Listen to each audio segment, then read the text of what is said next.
Z2 Tablet. It is the update to last year's tablet that we thought was one of the best ones out there with its slim profile and its very blocky design, which was something that Sony only really did last year. So we're excited to see what comes in this new version of the tablet. So let's go ahead and open it up.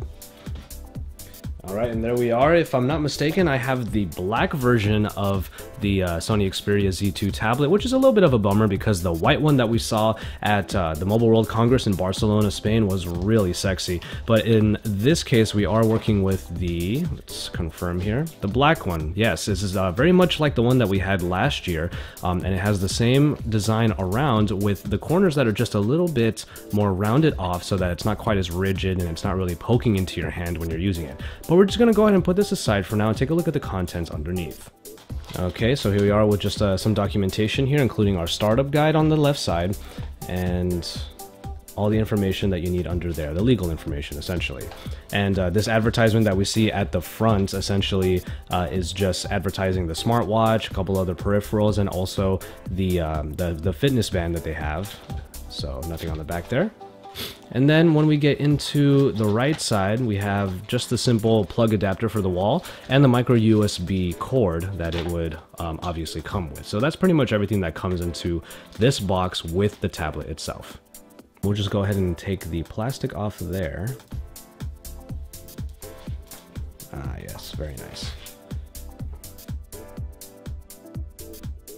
Let's go around the tablet a little bit. Here is what the thinness is like, and you'll see what the actual figure is right over there. You do have the headphone jack right here on the bottom, and if we come over to the right side, you'll see it's just a slab right there. Really nothing to talk about here because there is literally nothing there. And then on the top here, what we have is the IR blaster along with a micro SD card slot that is covered in a small piece of plastic. Yes, this particular tablet is waterproof like many of the other products in Sony's camp. And right there, you get to see all of the ports that are available. Micro SD card slot, as well as the micro USB charging port right there in the middle. So this is where the charging happens on the Xperia tablet, the Xperia Z2 tablet rather. And finally, on the left side, we have the classic button layout of the big silver power button next to the volume rockers that Sony is so well known for these days. So that is just a look around the tablet, and now we are into the operating system, so we can go ahead and get started with that. It's not glass on the back, which is what you probably expected from the last couple iterations of the Xperia tablet and phones. But yeah, this is a really, really attractive sort of material choice here that allows it to have a little bit more grip, and it's also not going to be fingerprint prone, so this thing is going to look really nice unless of course you have really oily hands. But it's just a attractive device all around, so we're super excited to put this tablet through its paces and be able to show you what it really is all about. It might be one of the best 10-inch tablets available on the market, and it's coming from a company that always has great build quality and also some really unique style.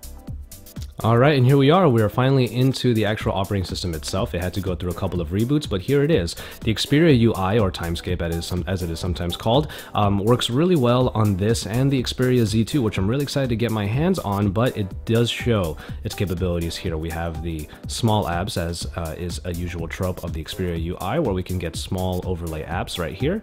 And then as far as the app drawer goes, there's a little button up here on the top that you will be able to go to. There's a pull over for you to just get a little bit of extra stuff done, like changing the order and also going straight to the Play Store, as you can see down here. But it looks very nice, very easy to use, and like I keep saying, when it comes to at least this operating system, Sony understands that if you keep it simple, you keep it fast, and that is exactly what's going on here.